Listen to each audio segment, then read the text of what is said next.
Hey, salutations les amis et bienvenue dans cette nouvelle petite vidéo où on va vous parler du Start and Stop. Qu'est-ce que c'est? À quoi ça sert? Pourquoi ça a été mis en place? Est-ce que c'est judicieux? Est-ce que c'est dangereux pour votre voiture? C'est Charlie de Connaissance et Liberté et on y va. Alors, le Start and Stop, qu'est-ce que c'est? C'est un système autonome, automatique, intégré au véhicule. Tous les véhicules neufs d'aujourd'hui en sont équipés, qui, lorsque vous arrivez au feu rouge et avez un arrêt prononcé en général de plus de 0,3 à 0,5 secondes, se déclenche et stoppe votre véhicule. Si vous avez une boîte manuelle, dès que vous allez appuyer sur l'embrayage, le moteur va redémarrer. Si vous avez une boîte automatique, dès que vous lâchez la pression sur le frein, le moteur va redémarrer également. Alors vous me direz, à quoi ça sert et dans quel intérêt?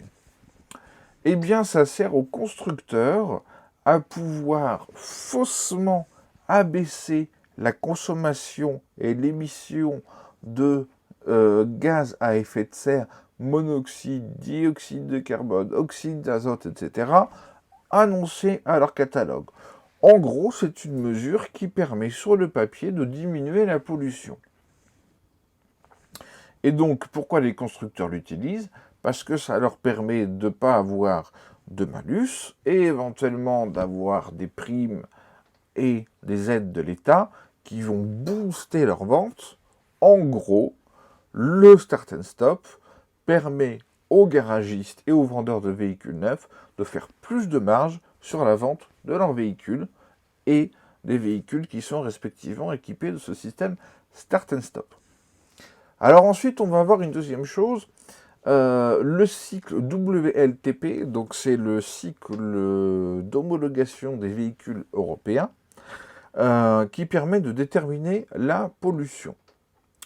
Il faut savoir que dans un des cycles de détermination de la pollution, donc qui se passe sur banc d'essai, dans un test qui dure 30 minutes, vous avez un temps d'arrêt de 13%. Ça veut dire que 13% du temps, dans ce cycle de 30 minutes, le véhicule est arrêté.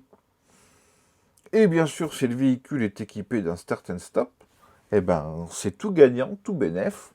Effectivement, quand le véhicule est arrêté, eh ben, on émet 0. Du coup, au compteur de ce test qui dure 30 minutes, eh ben, on enlève 13% total de l'émission, puisque pendant 13% du temps, le véhicule ne tournera pas.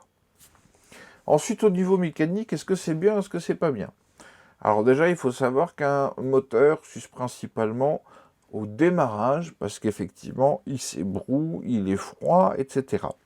Après là, les principaux démarrages s'effectuent à chaud, donc l'usure est moindre. Après, il faut savoir que sur les véhicules équipés de Start and Stop, vous avez des batteries. Alors, ce n'est pas des batteries spéciales, hein. C'est juste que c'est des batteries plus grosses, qui ont une plus grosse contenance d'électricité, et donc qui sont capables de délivrer plus de démarrage qu'une batterie traditionnelle avant d'être vidée.